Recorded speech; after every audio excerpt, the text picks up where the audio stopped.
कब डेवलप किए गए। तो ये बहुत ही इंपॉर्टेंट टॉपिक है कंप्यूटर का। एग्जाम में एक ना एक क्वेश्चन कंप्यूटर जनरेशन से आपको जरूर मिलेगा। तो चलिए स्टार्ट करते हैं जनरेशन ऑफ कंप्यूटर। सबसे पहला है फर्स्ट जनरेशन ऑफ कंप्यूटर। तो इसका नाम फर्स्ट जनरेशन इसलिए रखा गया क्योंकि ये सबसे पहले डेवलप किया गया, इसीलिए फर्स्ट जनरेशन। तो ये क्या होता है, फर्स्ट पॉइंट में देखो, Eckert and Mauchly developed the first electronic computer called ENIAC in 1946 in the USA. Eckert and Mauchly ये दो डेवलपर थे जिन्होंने पहला इलेक्ट्रॉनिक कंप्यूटर एनियक को डेवलप किया। कब किया था, 1946 में, यूनाइटेड स्टेट ऑफ अमेरिका में। इस एनियक का पूरा नेम क्या होता है, इनफैक्ट कंप्यूटर के एक एक पार्ट्स का फुल फॉर्म मैंने एक वीडियो में कवर कर दिया है। उस वीडियो का लिंक मैं आपको इस वीडियो के डिस्क्रिप्शन में दे दूंगा, तो आपको कंप्यूटर के सभी कंपोनेंट्स के फुल फॉर्म पता चल जाएगा इसका भी। सेकेंड पॉइंट देखो, vacuum tube was the core element in the first generation of computer. First generation जो था कंप्यूटर का, उसमें कोर एलिमेंट के तौर पे वैक्यूम ट्यूब को यूज़ किया गया था। यानी वैक्यूम ट्यूब एक टेक्नोलॉजी का नाम है जो कि फर्स्ट जनरेशन में यूज़ किया गया था। थर्ड पॉइंट क्या लिखा है मैंने, the time period of first generation of computer was from, ये बहुत इंपॉर्टेंट है, 1946 से 1959 तक फर्स्ट जनरेशन का टाइम पीरियड है। ये एकदम एक्यूरेट टाइम पीरियड है। एग्जाम में तो एमसीक्यू में ये टाइम पीरियड ही पूछ देता है। अभी अगला पॉइंट क्या है, punch card and paper tape was secondary storage. पहला जनरेशन जो था कंप्यूटर का, उसमें सेकेंडरी स्टोरेज के लिए पंच कार्ड और पेपर टेप का यूज़ किया गया था। ठीक है, पहले का टाइम पे यही था लेटेस्ट। फिफ्थ पॉइंट क्या है, limited internal storage capacity and slow input output operations. इसमें जो स्टोरेज का कैपेसिटी था वो काफ़ी लिमिटेड था, यानी काफ़ी कम था, और साथ ही साथ इनपुट आउटपुट ऑपरेशन जो परफॉर्म होता था वो काफ़ी स्लो होता था। अगला पॉइंट क्या है, इट इज़ नॉट पोर्टेबल। पहला जनरेशन कंप्यूटर जो है पोर्टेबल नहीं था। क्यों, क्योंकि उसका साइज बहुत ही ज़्यादा था, एक रूम से भी ज़्यादा बड़ा पहला जनरेशन कंप्यूटर था। तो इतने बड़े कंप्यूटर को आप एक जगह से दूसरी जगह कैसे ले जाएंगे, नहीं ले जा सकते। अगला पॉइंट क्या है, कंज्यूम्स लॉट ऑफ इलेक्ट्रिसिटी। और जो पहला जनरेशन कंप्यूटर था वो बहुत ज़्यादा इलेक्ट्रिसिटी लेता था क्योंकि उसका साइज काफ़ी बड़ा था, बहुत बड़ी बड़ी मशीनें लगी थी जो कि बहुत ज़्यादा पावर लेती थी। अगला पॉइंट क्या है, machine code used for S programming language. पहला जनरेशन में प्रोग्रामिंग लैंग्वेज के लिए मशीन कोड को यूज़ किया गया था। इस यहाँ पे आप ये कह सकते हैं कि जो पहला जनरेशन था कंप्यूटर का वो केवल मशीन लेवल लैंग्वेज को ही सपोर्ट करता था। तो यहाँ पे देखो फर्स्ट जनरेशन में जितने भी कंप्यूटर डेवलप किए गए उनके नाम, पहला था हमारा एनियक, इसके बाद ADVIAC, ADSAC, उसके बाद UNIVAC। इनका भी फुल फॉर्म क्या होता है मैंने उसी वीडियो में बताया है, तो उस वीडियो को आप देखेंगे तो इनका पूरा नेम आपको पता चल जाएगा। अभी चलिए second generation of computer discuss करते हैं। अभी यहाँ पे देखो सेकेंड जनरेशन ऑफ कंप्यूटर का फर्स्ट पॉइंट क्या है, the second generation of computers are IBM 700, Atlas and ICL 1901। तो ये 1901 वर्जन है, ठीक है। जैसे यहाँ पे IBM 700 एक वर्जन है, तो ये तीनों सेकेंड जनरेशन कंप्यूटर के नेम हैं। सेकेंड पॉइंट क्या है, transistor was the core element in second generation of computer. Second generation of computer का कोर एलिमेंट का नेम क्या है, ट्रांजिस्टर है। एग्जाम में ये भी पूछता है कि सेकेंड जनरेशन जो कंप्यूटर है उसका कोर एलिमेंट क्या है, तो आपको ट्रांजिस्टर बोलना है। थर्ड पॉइंट क्या है, the time period of second generation of computer was from 1959 से 1965 तक। जहाँ पे पहला ख़त्म हुआ वहीं पे दूसरा स्टार्ट हुआ, और ये 65 तक जा रहा, ठीक है। ये टाइम पीरियड भी याद रखिएगा। अपना अगला पॉइंट है, tapes and magnetic disk was used for secondary storage. Secondary storage के लिए सेकेंड जनरेशन में टेप्स और मैग्नेटिक डिस्क को यूज़ किया गया था। Next point, high level procedural language Fortran and COBOL were used. अपना सेकेंड जनरेशन जो कंप्यूटर का है जो था, मतलब उसमें फोर्ट्रैन और कोबोल प्रोग्रामिंग लैंग्वेज को यूज़ किया गया था। हाई लेवल प्रोसीड्यूरल लैंग्वेज है ये दोनों, ठीक है। नेक्स्ट पॉइंट है, required less power to operate. अपना सेकेंड जनरेशन कंप्यूटर को ऑपरेट करने के लिए कम पावर लगा था। कम पावर लगा था किसके मुकाबले, फर्स्ट जनरेशन के मुकाबले, ठीक है। तो ये हो गया इसका बहुत बड़ा एडवांटेज। अगला पॉइंट क्या है, smaller, reliable and faster than first generation of computer. और ये फर्स्ट जनरेशन के मुकाबले काफ़ी छोटा था, भरोसेमंद था, रिलायबल, और इसका स्पीड भी काफ़ी ज़्यादा था। किसके मुकाबले, पहले जनरेशन के मुकाबले। लास्ट पॉइंट क्या है, magnetic core was used for primary storage. Magnetic core को प्राइमरी स्टोरेज के रूप में यूज़ किया गया था इस जनरेशन में। तो यहाँ पे जब भी सेकेंड जनरेशन का बात होता है ना, तो सेकेंड जनरेशन में कुछ नया चीज़ इम्प्लीमेंट हुआ है, और पुराना वाला पहला जनरेशन को तो सारा चीज़ ये सपोर्ट ही कर रहा है।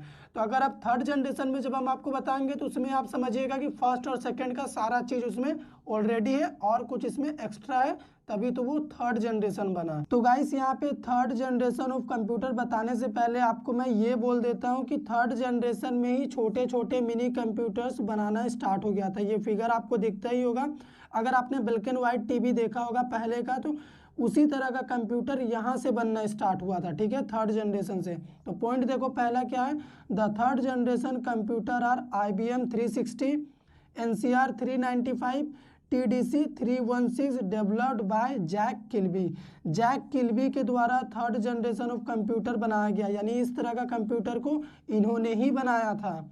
सेकेंड पॉइंट क्या है, integrated circuits was the core element in third generation of computer. अपने थर्ड जनरेशन में कोर एलिमेंट के तौर पे इंटीग्रेटेड सर्किट को यूज़ किया गया था ना, यानी ICS को, शॉर्ट फॉर्म में ICS होता है। थर्ड पॉइंट क्या है, the time period of third generation of computer was from 1965 से 1971, यही इसका टाइम पीरियड था थर्ड जनरेशन का। फोर्थ पॉइंट क्या है, magnetic disk was used for secondary storage. इसमें मैग्नेटिक डिस्क को सेकेंडरी स्टोरेज के लिए यूज़ किया गया था थर्ड जनरेशन में, ठीक है। फिफ्थ पॉइंट क्या है, डेवलपमेंट ऑफ मिनी कंप्यूटर्स। यहीं से मिनी कंप्यूटर्स का डेवलपमेंट चालू हो गया। मिनी कंप्यूटर्स बोले तो एकदम छोटा छोटा साइज में कंप्यूटर्स आने चालू हो गए। पहला और सेकेंड जनरेशन में कंप्यूटर का साइज इतना बड़ा होता था कि एक रूम से भी ज़्यादा बड़ा होता था, लेकिन थर्ड जनरेशन से मिनी कंप्यूटर्स आने लगे जो आज तक हम यूज़ करते हैं।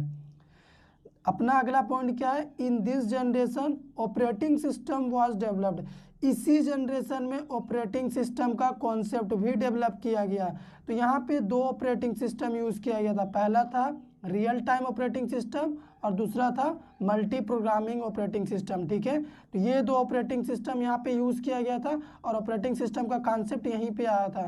तो एग्जाम में इस तरह से भी पूछ देगा कि ऑपरेटिंग सिस्टम किस जनरेशन में लाया गया था, तो आपको थर्ड जनरेशन बोलना है। अगला पॉइंट क्या है, स्मॉलर देन सेकेंड जनरेशन। ये सेकेंड जनरेशन के मुकाबले काफ़ी छोटा था साइज में, ठीक है।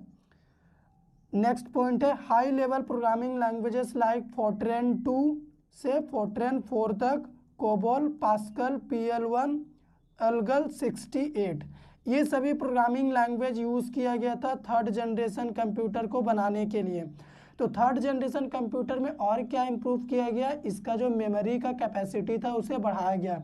पहले और सेकेंड जनरेशन में मेमोरी इतना कम होता था कि थोड़ा सा काम करने से भर जाता था, लेकिन इसमें थोड़ा सा मेमोरी को भी मैनेज किया गया और साथ ही साथ इसका साइज भी कम किया गया, यानी मिनी कंप्यूटर्स बनाया गया। तो अभी चलिए हम आपको फोर्थ जनरेशन बताते हैं। फर्स्ट पॉइंट क्या है फोर्थ जनरेशन कंप्यूटर का, the fourth generation computers are DEC 10, star 1000 etcetera. तो ये दोनों कंप्यूटर के नेम हैं फोर्थ जनरेशन वाले कंप्यूटर के, ठीक है। नेम भी याद रखिएगा, एग्जाम में कभी नेम से भी पूछ देता है। सेकंड पॉइंट क्या है, लार्ज स्केल इंटीग्रेटेड सर्किट्स, यानी LSICS was the core element, और very large scale integrated circuits भी इसी का ही कोर एलिमेंट है। यानी फोर्थ जनरेशन में दो कोर एलिमेंट यूज़ किया गया, एक LSICS और एक VLSICS। तो इस कोर एलिमेंट के चलते ही कंप्यूटर जनरेशन बदलता गया, यानी कंप्यूटर की नई नई पीढ़ी आती गई, क्योंकि यही तो टेक्नोलॉजी है। जब टेक्नोलॉजी ही चेंज कर देंगे तो अपने आप तो जनरेशन चेंज हो जाएगा।